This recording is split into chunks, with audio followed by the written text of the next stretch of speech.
Niko tayari kuwasaidia wanaume pamoja na wanawake kuhusu changamoto za uzazi. Mwaka jana nimewasaidia watu si chini ya 400 na walirudi katika hali yao, kwa sababu kuna ambao waliokuwa wameshaachika katika ndoa zao, kuna ambao waliokuwa hawaridhishi wenza wao, hivyo niliwasaidia. Lakini mwaka huu nimejiwekea masimam, nitawasaidia watu zaidi ya 800.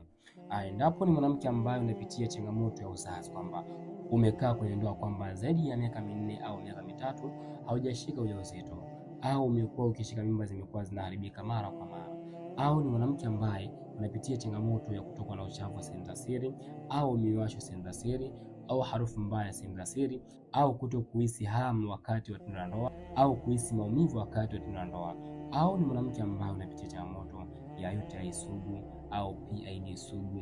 au ni mwanamke ambaye unapitia changamoto ya uvimbe katika mlango wa kizazi, aidha changamoto ya mirija ya uzazi kuziba, aidha changamoto ya kutokuingia period, au unaingia period kwa mwezi mara mbili,